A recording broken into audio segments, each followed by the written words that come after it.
Katikkiro Charles Peter Mayiga ayine konda ku Robert Kyagulanyi naye lya butonde kubanga it is just because of political ambitions. Chovola ba Museveni sente ze yakaspendingira ku Bobi Wine n'okumwonoona zizimba amalwaliro nga 2 mu Uganda. Zizi Museveni sente ze yakaspendingira ku linnya lya Bobi Wine zizimba amalwaliro nga 2 mu Uganda. Naye because ekigendera kya Museveni si kyakolera bana Uganda kyakweremeza mu buyinza. Okitegere bulungi. Chovola bawakiri aziwa ba comedians bazirye beyawule ku Kyagulanyi. Wakiri azituwa fe ba promoter bazirye tweyawule ku Kyagulanyi. Wakiri aziwa ba Kenzo bazirye beyawule ku Kyagulanyi. Kati kyeyakoze nazizimbe dwali yiteyakoze yaziwaddeko ne bampuuga. Oyagala ku oyina bwino omanyize saga njwajowana saa byakwogeramu ogolabe emyaka gyange gyakushamuukirira. Njagala kutegeeza nti ng'ogyeko guno omukisa gwe twafunyeyo kanso omupya munnamateeka Robert Kyagulanyi. Kakati njagala kutegeeza nti kanso gwe bayita Mpuuga lawyer munnamateeka alina munywanyiwe ate nga w'amaanyi nnyo mu mateeka era mwagala nnyo bamuyita Merad Lubega Ssegona akali amaggwa. Abo balooya balungi njagala bagambe bantwale mu kooti nti mbalumiriza nti bali obuwumbi 14 ompuliriza bulungi. Njagala bagambe bantwale mu kooti nti nnoonye obujulizi mbalumiriza bali obuwumbi 14 ompuliriza bulungi nga bagamba mune Kyagulanyi abuliko.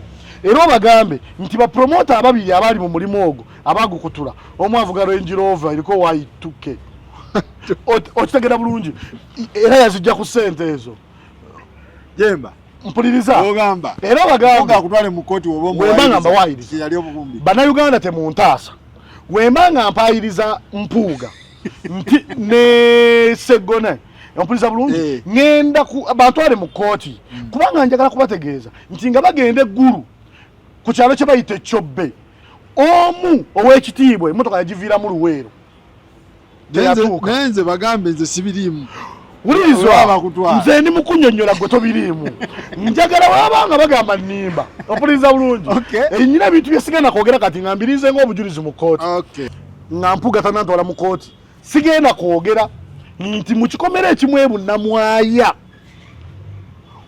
waliwo obujulizi nga bulaga ensimbi y'omuwi w'omusolo ng'ekyusibwa okuva mu mmotoka ya promoter omu ng'eyingira mu mmotoka ya Mpuuga. Okitegera bulungi ng'eyingira mu mmotoka ya Mpuuga. Nkugambye wenti Mpuuga lawyer njagala antwale mu kooti aŋŋambe nti bannaye lwaki ompayiriza ekyenkaniddeawo kolo lwali ntwala mu kooti lwe ndiyogera ku bajjena abana abali mu meeting y'Ekyobbe. Ate ekyokubiri mummwe mwazeemu abantu abalala abeeyisiza ddala obubi abatanaaba obuvubuka obuto weebuti ne mutambula mu ojensi y'abawagizi baffe abasasudde emitwalo 15 n'obukamera ng'enkoowa ziri waggulu leero nze kuba bukubi munamala kyatanaaba nkugambye mummwe mubokebere nsoose ne nkugamba mbu ekifaananyi ky'abamawulire muli mu kukyonoona mu kitereeza ate kikakata ku mmwe. Ate ensonga eno gye njogera eri ku bapromota bonna ng'ovudde ku kyokuma nti ndi promota ndi mukulembeze mu bapromota era atuula ku task force ekulembera obuzibu bwaffe ne bannamawulire bantu baffe tubeetaaga be tumanyi ne be tutamanyi kubanga njagala kutegeeza nti tukozesa ne bannamawulire be tutamanyi. Ate mutunyiiza muli balungi naye ate mummwe mulimu ababi. Ebirowoozo by'ogenda okulya mu programu eno si bya management ya Gossip Live wabula bya muntu Ssekinoomu nga bw'abyogedde. Saba Katikkiro wa Buganda n'ekitiibwa kingi mukadde waffe addemu awulirize ku bunyomero bwe yatubuuliriranga kubanga bwali bulungi nnyo.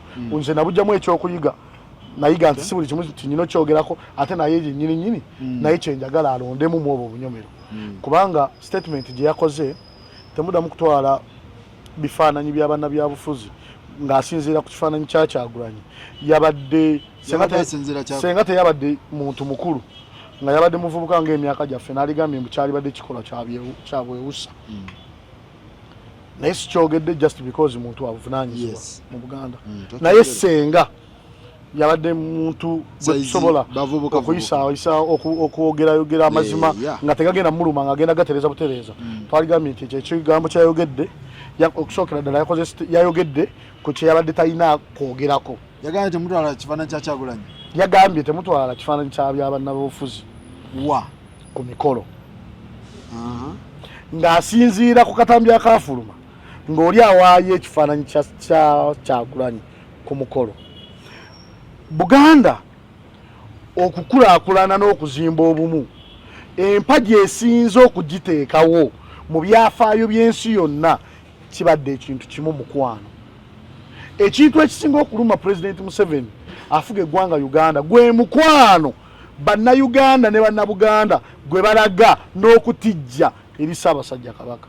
Ekya Ssaabasajja olwedde Abaganda bakimanyi n'abaagala Obuganda basalabo kitwala naye bakitwalira mu biti bibiri. Ekya Ssaabasajja ekiti ekisooka, ekiti ekisooka kaali kabonero akalaga nti omuntu ono akyadde mu lujjalo ayagala Obuganda. Akabonero akokubiri kaali kabonero kakusapootinga Buganda.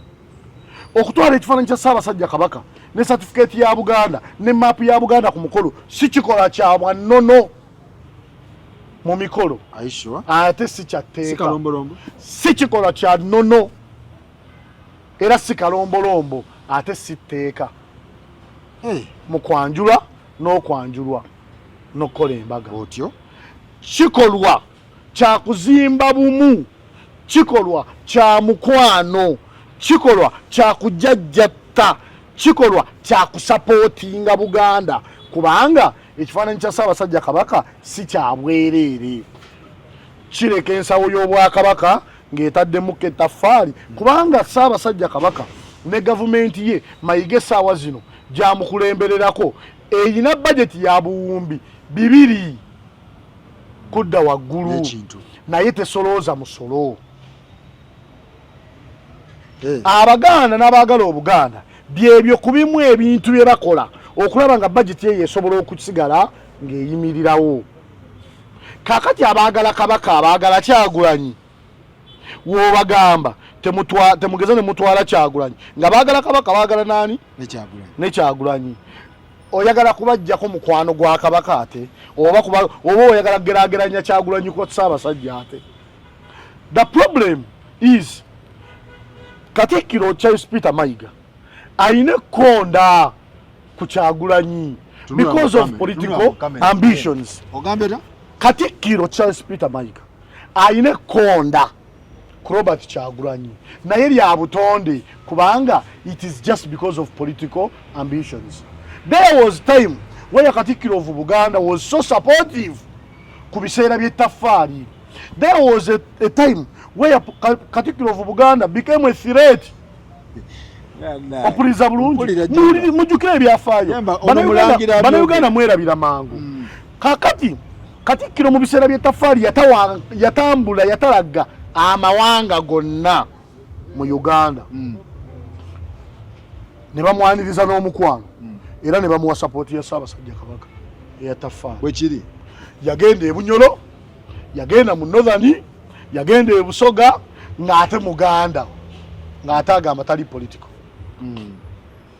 era nga wekyali yali atuukiriza mirimu gya Ssaabasajja era egya Buganda. Wamala okubeera ng'afunye laavu eyo yonna n'agenda mu mawanga g'ebweru n'akola ekintu kyekitya ne baleeta ettaffaali. Museveni n'atyamu.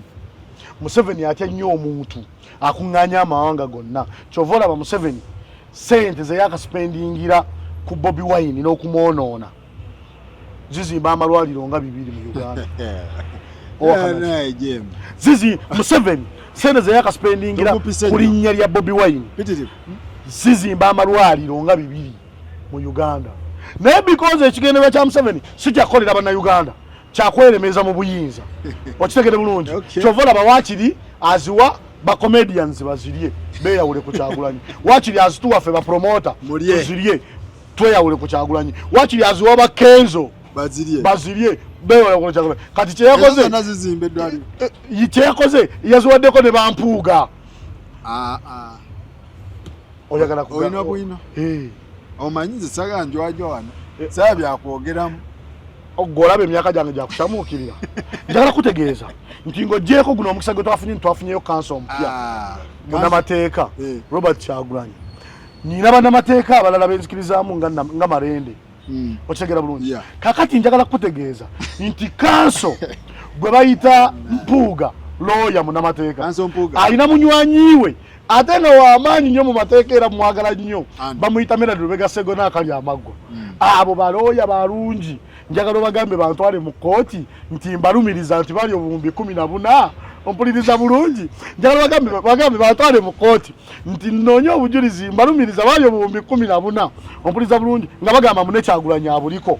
Era bagambe nti bapromota ababiri abali mu mulimu ogwo abagukutula omu avuga Range Rover iliko Y2K okitegera bulungi era yazijja ku ssente ezo Jemba mpuliriza ogamba era bagambe akutwale mu kkooti wembanga mbawayiriza yali obuvumbi bannayuganda temuntaasa wembanga mpayiriza Mpuuga nti ne Sseggona ompuliriza bulungi ngenda bantwale mu kkooti kubanga njagala kubategeeza nti nga bagenda eggulu ku kyalo kye bayita Kyobbe omu ow'ekitiibwa emmotoka yagiviiramu Luweero nenze bagambe nze sibiriimu wulirizwa nze ndi mukunyonnyola gwe tobiriimu njagala wabanga bagamba nnimba opuliriza bulungi nyina ebintu bye sigenda kwogera kati nga mbirize ng'obujulizi mu kkooti wuliriza sigenda kutegeeza olwaleero sigenda kugamba nti wali ebunamwaya mu kikomera kimu waliwo akavidiyo nga ssente ne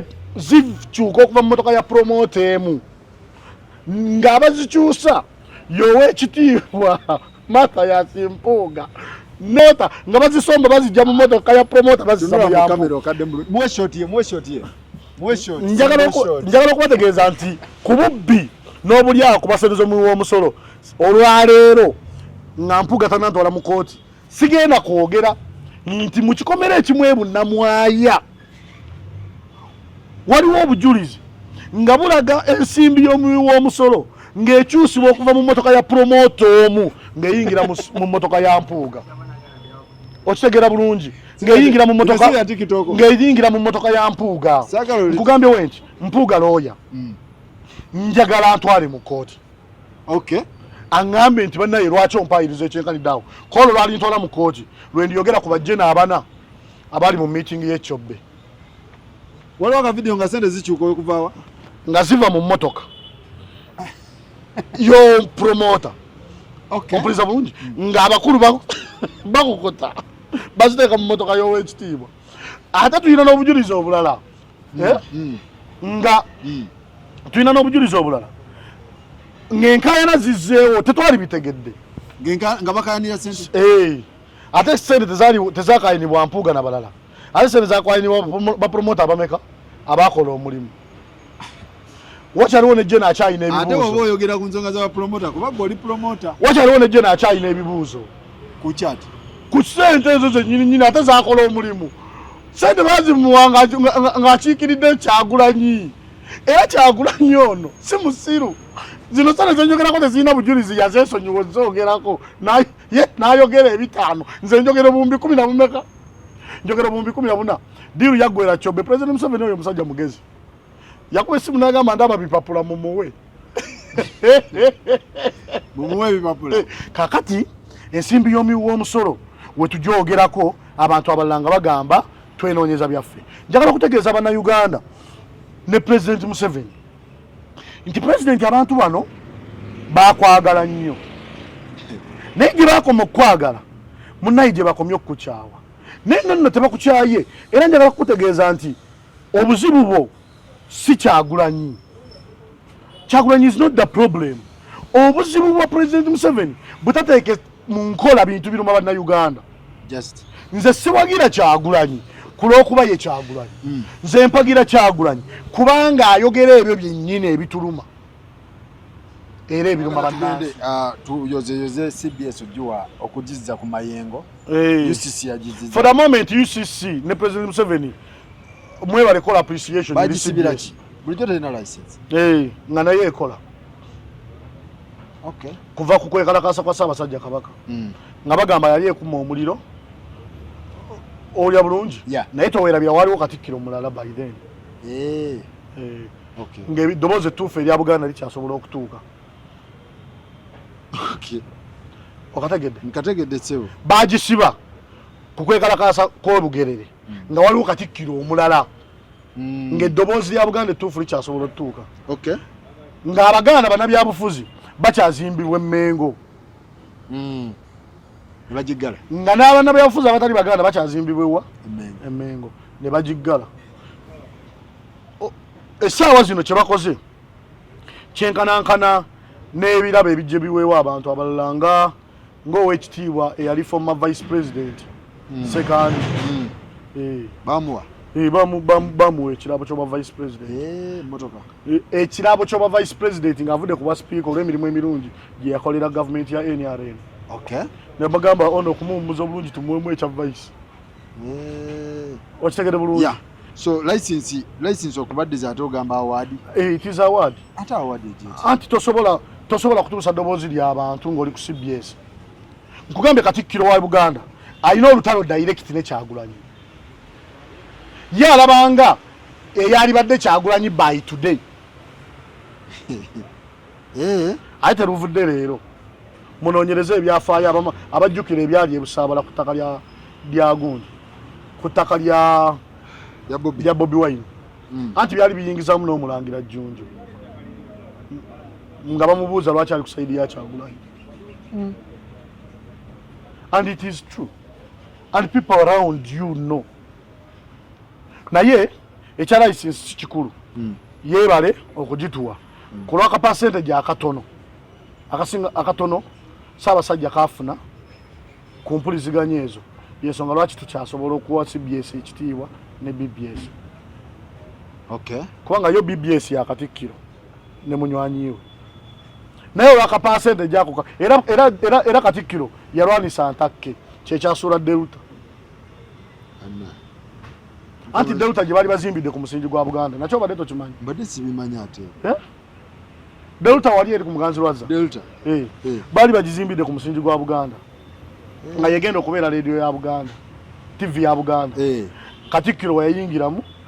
Anti Ntakke takyakolagana na Katikkiro. Ye njagala mbuulire Ntakke amala bbanga ki nga tagenzeeko mu Buganda. Beba basajja ba Ssaabasajja Kabaka abaali Emmekete. Nga Kabaka ng'Obuganda bwe bwetaaga miliyoni 2 beekuŋŋaanyaamu obukonge. Abaganda bonna takolagana na Katikkiro. Wemanga muwaayiriza nsindikire message. Angambe lwaki ompaayiriza. Katikkiro looya antwale mu kkooti. Naye Jemba kyonna kye weesiga. Mbasaba okubategeeza nti Obuganda bujja kutereera nnyo kubanga Ssaabasajja yakomyewo. Ekyokubiri buli ekigenda mu maaso akiraba. Naye njagala okwebaza nnyo social media. Naddala mu abantu abasubscribinga ne mutulaba. Naye bwe mumala otulaba ne muweerezaako bannammwe abalala batulabe.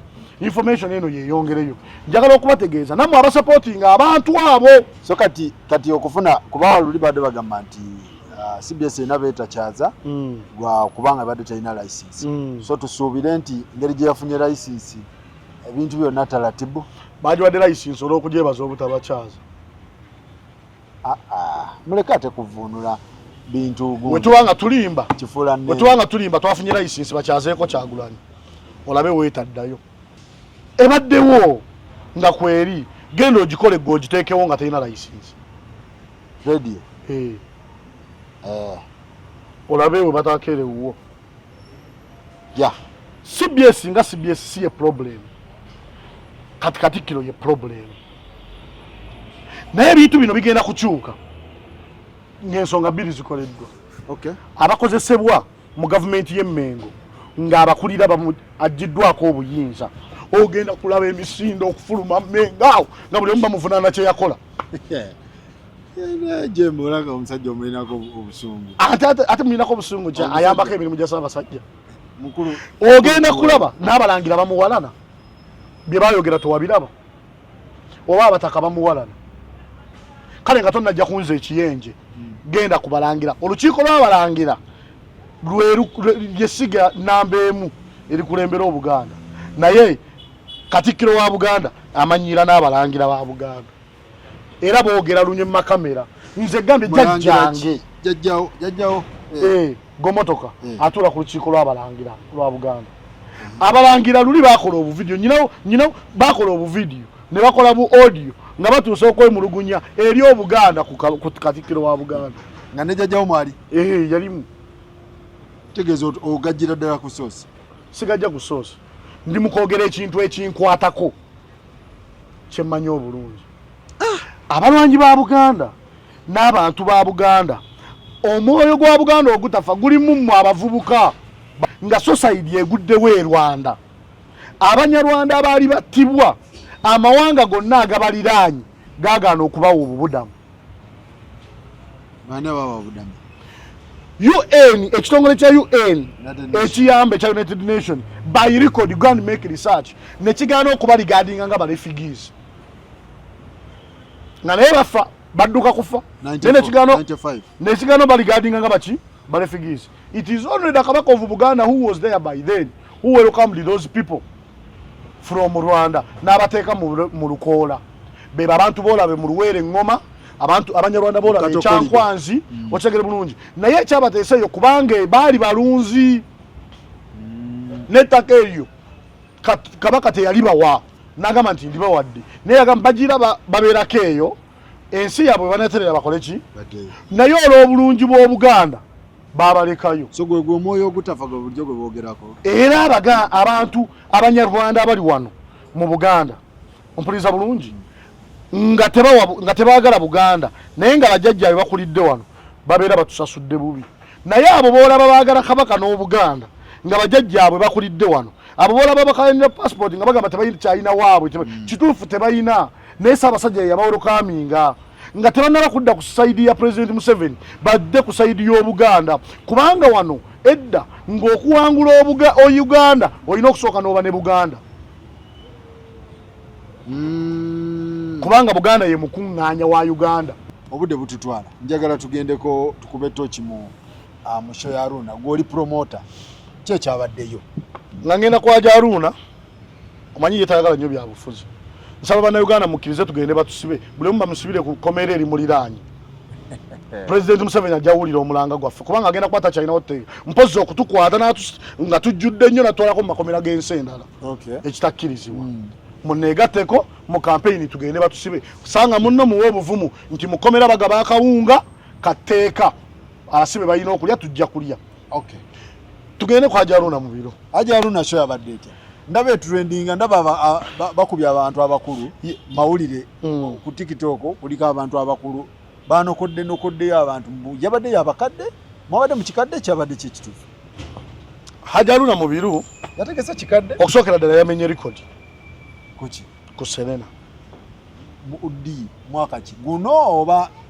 mu byafaayo bya Serena teriyo muyimbi yali akoze Serena owuliriza n'agijjuza n'atasolooza yadde tiketi y'emu koola olunaku lwa show babadde bazijjuza naye nga kati Misa kiyajjuzaawo abantu ne bagula tiketi ne ziggwawo ezaali ziteekeddwa okubeerawo naye ku lunaku lwa show lwe zaggwawo. Aruna yazikoze ati Aruna yatuuse nga show yankya nga tewaliwo tiketi neegi abaana abaali bagula tiketi ng'oli yakwata senze n'agula tiketi ya $15 ne bazitunda 35 ku nkaaga.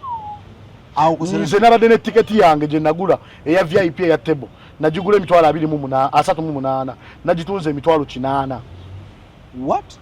8 ate ng'omusajja akaaba yeegayirira aje maleka kupika nabadde ku Serena ompuliriza bulungi nabadde ku Serena ate nze njogera mazima amazima gali nzita era audience gye boogerako ntuufu ey'abantu abakulukulu gye boogerako okutandika ku ssaawa 7 abantu ab'obuvunaanyizibwa badde bamaze okutuuka ku show ya Aruna kubanga complain yabaddewo nti abanajaleti yadde balina tiketi bayinza obutamuloota buliro kakati abantu nasoose nendaba audience nabaddewo ne Abitex awo ne Ketti nabaddewo ne Emma naye we nayogeredde ebigambo bino nabadde ne Abitex ne Emma naye mbagamba mulaba audience eyo eyingira Emma n'agamba yeeyo audience ya Haji abo bonna abali mu kuyingira kati bayambadde obukaaya era bakulukulu abagamba muno abantu abakulu bazze batuufu audience ya Daniel Eagles nga bakyali bavubuka bakuze ate ne bagaggawala tebakyalina busobozi bugenda mu buvuyo nnyo kubanga ekisooka bakuze ekyokubiri bagaggawala akabonero akalaga nti nno abawagizi ba Eagles bagaggawala kabeere ku bano bennyini aba Eagles bagaggawala n'aba Eagles nabo bennyini abayimbiranga bali bagaggawala ne be bayimbiranga bagaggawala. So ontegede bagaga kwagalana webale nedda bwe buyimbo bwabatwalanga mu gundi mu kalenda emakingi nga bakyalina amaanyi agagenda mu kalenda nga ne sente bakyakwaza na bakyakola nga bano nabo bwe baali bakola. The truth remains the truth. Abasajja bonna abali mu Eagles bagaggawala tekuli mwavu mbulirayo omwavu ogwo mu Eagles. Mayinja ayinamu oyo Aruna ayinamu nyingi nnyo Lutaya ate oyo tayogerwako ate oyo yabasinga ayinza n'okusinga bonna. Sechewa mugagga Sechewa Sechewa yafunamu ani Sechewa kati bakutumayo omwavu nono na Sechewa ate ono ali mu America aliwa Sekamate asula ne mu Kalina ku Ntebe Road. Grace yafunamu yogera omulala bawakusaasira Seruga kanso yaddayo n'okusoma kati mwavu Seruga naye ayinamu teriyo mu Eagles baliyo baavu. Yogera ku bannantume kati yogera ne ku bawala baabwe kubawala kusaasira mwavu. Nantume ni omulala awo kati abo Morini bonna bagagga kakati abo be bayimbira audience eno eyazze muki yeera be bali bakirumira be bayimbiranga bakirumira Katikkiro jeje emyaka ompuliriza bulungi era Katikkiro esimu ye yajja kulastinga na confirming nti agenda kujja ku Serena era yaweeseza omukola ekitiibwa. In fact Katikkiro webale kujja mu kivulu kya Hajji Aruna mu biru waweeseza omukola ekitiibwa. Kakati Hajji Aruna Lutaya Hajji Aruna kyeyakoze ekibi yamenyewo likoli lya kojjaawe kojjawani musayimisa ati Kidem Hajji Aruna mu biru yamenyewo likodi ya kojjaawe muzayimisa yajimenye ati misa kyabadde agiina just weewunye family emu okubeera nga yemenya rekodi ate oyo misa kitayagala musinga ogenda tegeera ekigenda okudda wagenda otegeka 40 agenda ku 47 ogenda kulaba ekigenda Aruna yakubye misaki Aruna teyakubye misaki yekka yamenye rekodi ya Serena njagala ndakutegeeza Serena bagyongeza Serena bagyongeza with reality. Serena bagyongeza sente bagyongedemu milioni 15 mulundi gumu ebadde kumeka negayiridde nafunyeko date ngenda kuza mwezi mukaaga ogw'omukaaga omwaka ogujja ngenda kubeerawo ne Mathias Waloko byenjogera ko bya next year okitegedde bulungi Mathias Waloko agenda ku Serena Serena bagyongeza negayiridde abasajja naye mbagamba banaye next year ne bagamba olimba abantu baffe babanyigiriza nnyo kakati naffe katubongeze musobole okwongeza sente wakiri musabe emitwalo nga 2 oba 3 bano bakapika akantu ne kajjula nnyo abantu ne bava ku Serena nga babadde mu munyigo gwe batalina kubeeramu okusinziira ku management ya Serena. Yes kuba VIP mumwajjewo bajjawo tebo ate abantu ne bayimirira ebintu ebitategeera tebo zabadde zijjudde Serena negamba katwongere kati bayongeza sente era show za Serena kati zigenda kubeera ku mitwalo 23 sina kindi ziyinza okudda ku bayimbi nga Misaki Mayinja ku bayimbi nga Aruna Juliana oyinza osanga ku $100 Serena mbu egoba n'ogoba abayimbi abamu ne bagamba temujja wano temutegekawo waliwo omuyimbi gwe yagoba juice awo kisinziira ku anti emanyi audience yaayo tekyayagala buli gundi nkuba Mathias Waloko nze kennyini namaze obuukinga Mathias bamukkiriza bamukkiriza bayongedde mu milioni meka milioni 10 lwa mujjuzo gwa Aruna kyo watukoze kati oyongezesezza ekifo naye njagala okwebaza abawagizi ba Hajji Aruna mu biru ye audience gye nalabye nga buli muntu bakoze webati babadde balina okusooka okukola mu tawuni okolako ekitundu bazivuza amamotoka ne bagapaakinga mu Serena ne wajjula kati ku ssaawa 7 ate ne balyoka bava mu tawuni ku booda nga bajja okuyingira endongo ng'emmotoka zafunye parking kubanga babadde bakimanyi bulungi nti anajja ku ssaawa 7 tajja kufuna parking.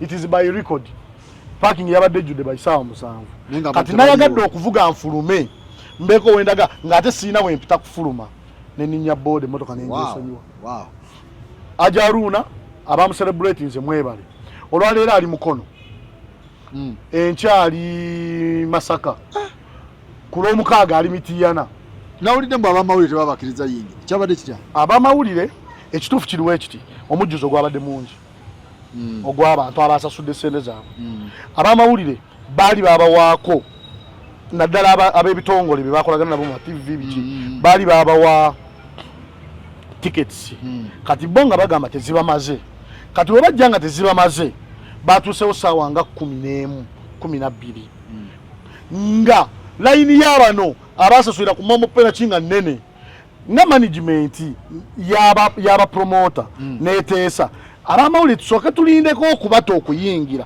kubanga waliwo abamawulire ate abayingira obuyingiza okulaba ekivulu nga tebaze kukola it is by record pozi olunaku olulala mu bivulu ebirala tubakubira ebifaananyi nga bayingidde kulaba kivulu kuba nabo banyumirwa bawagizi kakati ne tugamba basooke balindeko bano abantu abasasudde sente zaabwe basooke bayingire batuule olwedde bano ababadde bagala okuyingira bannamawulire badde tebalina kye bayingira sho yabadde tennatuuka kuggulawo kubanga sho eyagisooseeko ku stage yajaluna mu biro nannyiniyo ekyokubiri n'ekifaananyi ky'abannamawulire mu kikomyewo nakyo kifa nkubuzayo ekibuuzo okimanyi mbu buli alina essimu ng'amanyi sikoozi munnamawulire ddala ekifaananyi wekiro kirina okutambula buli alina smartphone ng'alinayo owamawulire omu gw'amanyi ng'oba alinayo omuyimbi omu gw'amanyi mu entertainment munnamawulire era ajja n'essimu ye n'ayongerayo kubanga alina oba TikTok oba YouTube mulina kukitereeza nga muyita mu organization zammwe abantu abalala bagenda kwefula bannamawulire bakole ebintu ebitasaana ffe tukitwale nti yemmwe basakoozi mwe mukikoze because bannamawulire abantu bangi ababulijjo tebabamanyi tebabamanyi bamanyiimu bankizo bamanyiimu sakoozi gundi okitegedde bulungi so mutereeze ekifaananyi ky'amawulire kubanga tulina otambulira wamu twagala tetwagala tubeetaaga mutwetaaga mwetaaga industry kubanga muli mu industry so bannamawulire simanyi kyengeri gye mugenda kitwalamu naye nze amazima gali nzita mutereeze ekifaananyi ky'amawulire beeyisiza bubi waluna abamu abaki abamu beeyisiza buki bubi era bakoze n'obuvidiyo mujja bulaba mwe buli gwe mulaba kavidiyo ng'agamba mbu ne bamuganya okuyingira ku Serena mumanye nti yoyo kwamu ababi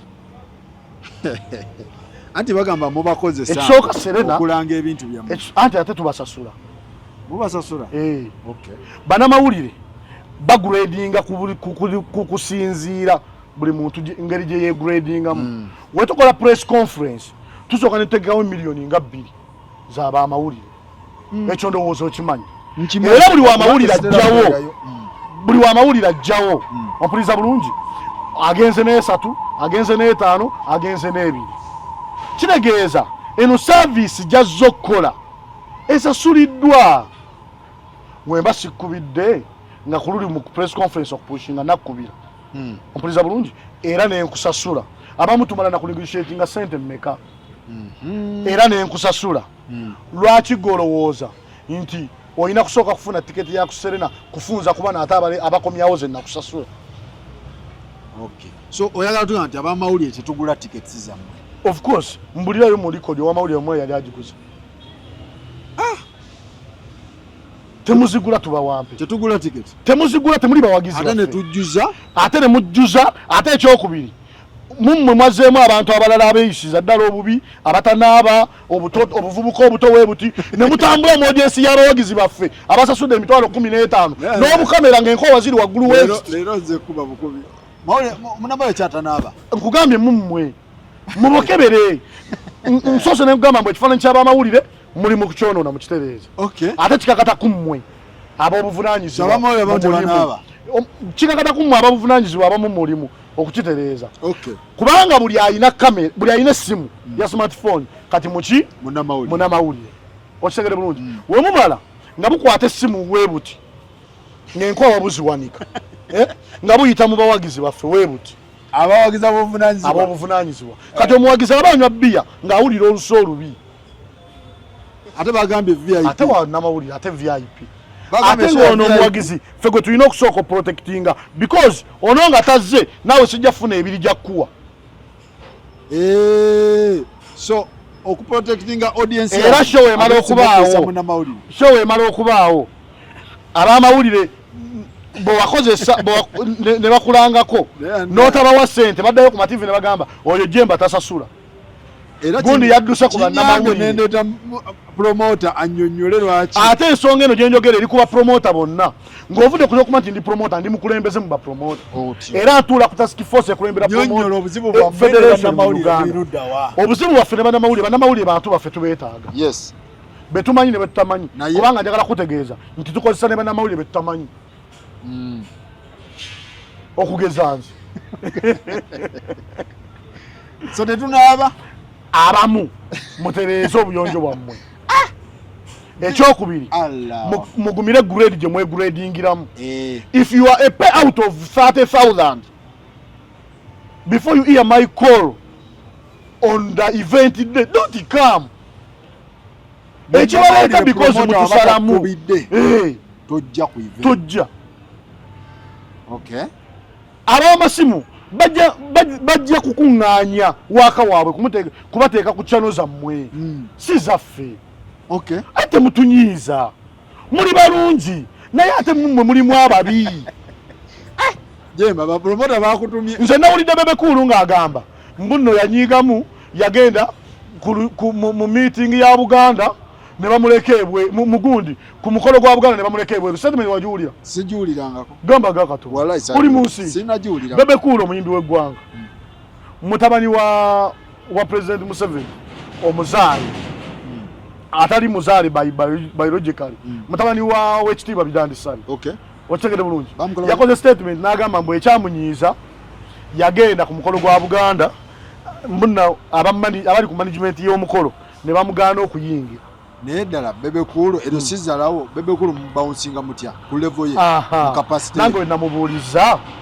nti yewe baali bamukuze ewaka tebamuyigiriza mpisa oba bataata baffe baali balina okubeerako bataata b'abantu abamu taata waffe yatugamba ewaka ne maama nti omuntu takkirizibwa kugenda ku mukolo gye bataamuyise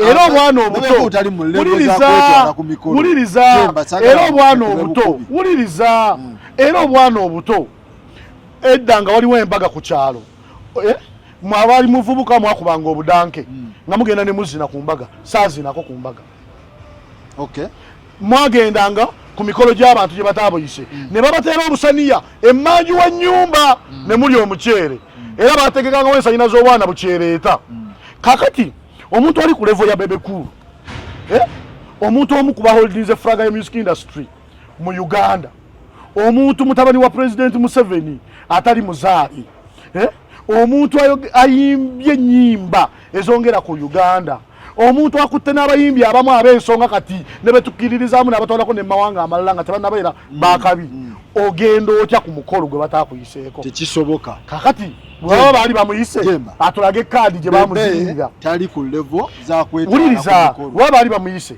atulage kaadi gye bamuziririra sakozi tosobola kubanga bakuwadde kaadi n'ogenda ku mukolo gw'omuntu n'ogamba kaadi yange yiino ne bakugamba togenda kuyingira ddayo ekyo njagala ompulireyo omutegesi w'omukolo ogwo abo abantu bonna abatula bategeka emikolo abaali bakikoze ekyokubiri ne yeerabira ne kino ayogera kati mutino Buganda yaginyiigiramu naye nga we yatyoboola Obuganda teyayogera tukola ebintu wakati mu excitement tokiwulira nkomuntu yalinnya ku mmeeza nga Nabagereka ali mu event emu woba osobola okulinnya ku mmeeza ya Nabagereka oba tolinnya ku ya Ssaabasajja ndowooza tuveeyo badde njagala anti mwe Bebekulu bwenjogerako nga ovaawo lwaki ovaawo Bebekulu addemu abaana be tabakuzanga ye bwe baamukuza abaana babagambe nti omuntu omukulu weba totambulanga n'ogenda ku mukolo gwe bataakuyise era nsaba yeetondera Obuganda n'abantu abanyiize enganze olwa statement gye yakoze Sakozi Bebekulu musajja mukulu muwe ekitiibwa ate mukwano gwange in fact but I advise wabanga ebise bimu talina byakwogera let him keep quiet tayogera Bannayuganda kati banoonyereza nnyo ate banyiivu so ekyasinza okukola amawulire ku show yammwe bannamawulire bayisa bubi bannamawulire obuzibu bwammwe gwe bapromota n'abamawulire bannamawulire muddeemu empisa temubeeranga bebekuulu temugenda ku mikolo gye batabayiseeko ate omuntu akuyise akuwa obukakafu obukuyita nga sho tennatuuka si bino bulijjo nkuyisaamu asibye ebyo nkugambye omumba mulanga show zaffe nga mukola press conference zaffe tubasasula era muyina ne bapromota nomutayagala kulangira kugenda ku press conference zaabwe nga mugamba abo tebasasula by record bino njogera reality kubanga nze ndi promota goli munamawulire nkumanyo mmanyi okitegere bulungi era mummwe tuyina betukolagana nabo okugeza KTC yabadde avunanyizibwa kuba amawulire ku event ye yabadde avunanyizibwa kuba amawulire yabadde ono omuwala omunene owa Spark yani Joe twatuula naye mu meeting ne tumubuulira betwetaaga era ne tumuwa ne ssente ne press conference njagala kwabo abamawulire ababaddewo olaba nga bagamba babadde balanga baaliwo era balanga balone ku press conference eyaggwa ambuulireyo omu Ketigo yawaayo emitwalo 2 eyali avunanyizibwa ku bo yaweebwa ssente butonotono oba okweyiiya nga wotweyiiya tetugamba mbuno mudidi n'abagabanyiza nga ye we yalaba so era mbabadde mulina okukozesa mwabalese bayingidde era Joe teyakomplainize nti tebamwadde tiketi z'abamawulire yakomplainize nti zimuweddeko abantu beeyongedde bangi bebatayise tiketi taziyina ne tubongera ne tiketi 10 abamawulire sakozi by reality omusajja woono Devicom gwe twazikwasizza era n'aziwa gundi ye yazigabye ono omulalere wombozi mukati ani yena bamuyitani mawa asimawa nambemu si nambemu ani yena waliwo omulala senso kula gambo nyonyo tata oli bulungi sina tabu nanyi kifo kino eno bagita da bucket kakati enkoko empuuta embuzi ziteka mu bucket munda buli kimu kibeera kya bucket munda sijjanga oge kusose wafafagala nayo goma njogizza kati kubagenya abapya nganze basobola otwayo ku sample wano onayogeranga bwogiryanga eba nnene baba tuwe tuli bana wano wenyini omwana alete bucket ennene wano sako sako zibiri tetujaza seka bamuweiye bana ye mujje bana Uganda ate kati wano tandika okujjawo mujjeewo wano wenyini ku da bucket eri wano ku akamwesi ate njagala kubategeeza ngenda kuleetawo ko ne family yange omukyala kamundi kabeerawo abakyala omusajja tawalirwa abakyala n'abaana omusajja takola ki kubanga n'essaawa zino wenjogerera nkyetaaga abakyala n'abaana kyenkola nkutulakutulamu ndeetayo kibinja toyanzanyo bate tibagireeta enjirye muganda wange sakozi nze kyenjagala sakozi bannamawulire tetubalinako mbeera ate njagala mukikkirize tuli bakama bammwe because tubawa ebintu bibiri mu industry tubawa ssente enkalu mu butono bwazo kasita ozikkiriza nti zino ngenda zikolera tubawa ne content era njagala kutegeeza nti bannamawulire bonna ababadde mu show ya Hajaruna content waabwe ali mu kutambula ku channels zaabwe ompuliriza bulungi ali mu kutambula ne ku ma TV gammwe so akabonero k'okuwangana ekitiibwa kabonero kakulaga bukulu na bukuzibwa tubawe ekitiibwa namwe mutuwe ekitiibwa ekyokubiri sakozi tetuli bakatonda nze katonda oyo simulabangako ompuliriza bulungi oyambadde n'enkofiira oli musajja musiraamu ompuliriza bulungi ne tutuulangako na Allah omunoonya buki era osobya naye wonsobya leero kijjawo enkolagana yange n'ebirungi byonkoledde emabega tudde mu kisenge tuddeko ewalala tugambe sako jemba wankoze kino gambe munaye nakikoze nno lwansonga weetinsonyiwa oba kitegera bulungi naye omala okujja okwagala okunyanika ng'ate gwe musobya nange okwendifendinga nyina kulaga nsobiizo ab'amawulire mwongere okweyonja ekyokubiri musengejja ab'amawulire ate kino mbatuma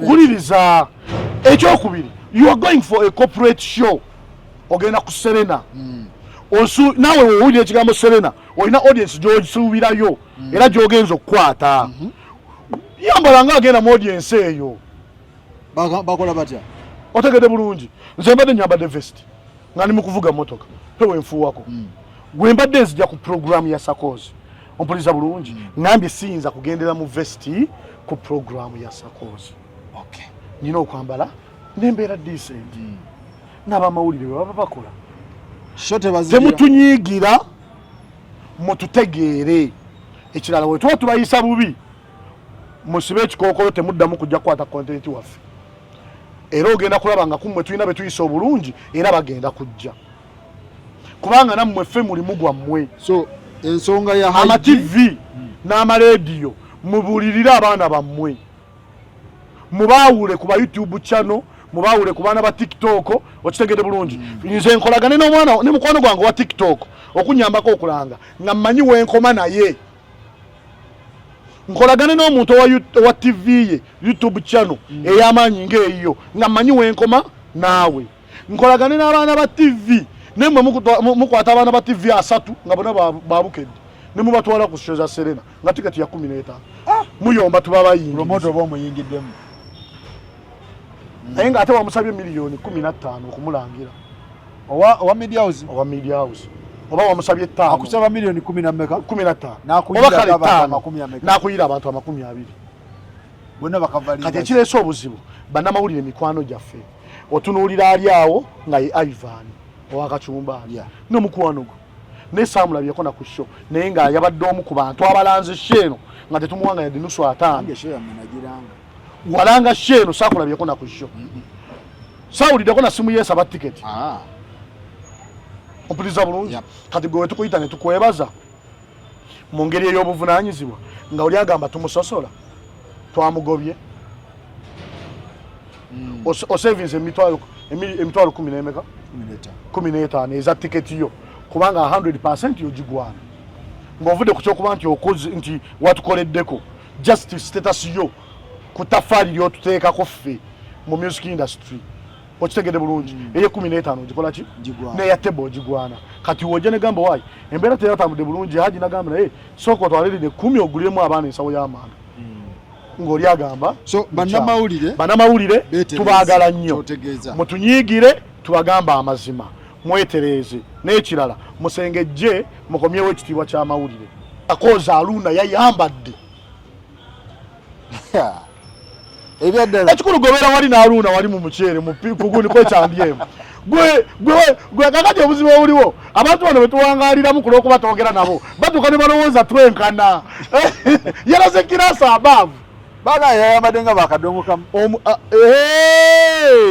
kakati ate abakadongamu webawambala we bati ate enyambala entuufu bagikuume nalabye ebyambalo ebimasamasanga mu bbeeyi omanyi waliwo ebyambalo ebimasamasa mu layisi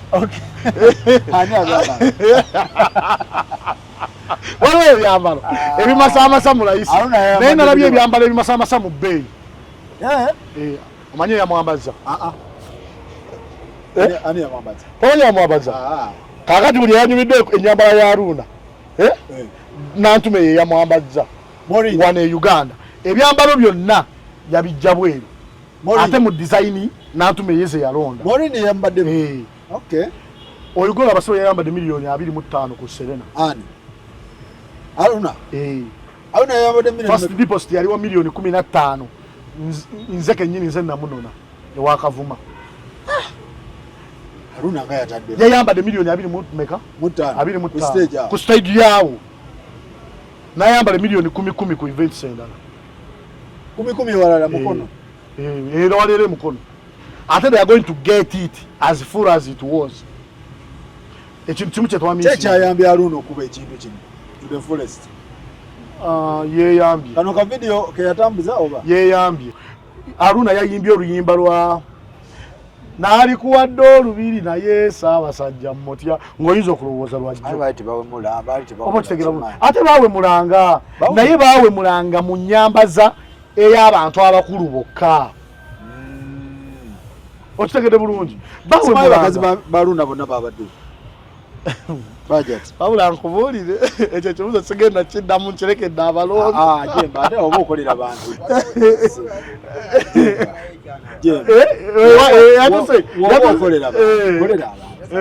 Naye yafunye kimaama fiina. Nedda yatuuse n'agamba njagala ye ekyana wano. We yakataddemu akayimba n'agamba Namutabi gwe jangu wano nafunawo kimaama fiina. Yakoze bukozi bando wati teyatandise nakuwaako yazijengako bujja siiru ogenda kunemesa ogenda okulya kusereza Aruna alina nyingi naye basaba abantu b'ebitundu ebirala kemisera ali bweru saba abantu b'ebitundu ebirala yagenda nsaba abantu abali mu bitundu ebirala kyatuuse ku Serena tekibatuukako muyingire nga bukyali mukono muyingire nga bukyali emiti yanange nakuza omwezi 17 muyingire nga bukyali ekayunga nga 18 muyingire nga bukyali ate nammwe abatwagala omanyi natandise okumanya nti nyina abantu abawagizi baabwe obalina obadde tomanyi mbadde simanyi bambi mbadde simanyi amazima ga Katonda mu ggulu nakitegedde baganda bange mwebale nnyo mwebalire ddala kyembasaba kiri kimu nange okubasiima ngenda kwongera kubasiima ng'amazima mu practicinga ekyo kye twogera. Alright, mwebale nnyo mwebalire ddala. Gerard Kiwewa ntumiddeko nnyo taata wange omulungi namulabyeko bwe wa Miki taata asinga bataata yabadde wa Miki yabadde wa mutabani we Miki wani mutabani we yamuyita mutabani bambi yabadde yamwane korabo mu 2-5 yegali yakoze remix yada ino mu supporting namulabe nga afuwa oluzungu wa Miki wine ata tano yasoma piazi pifirika sana primary school tata muyivu okay naye alina ata abadiguli okay tubatumideko mwenna mwebale nnyo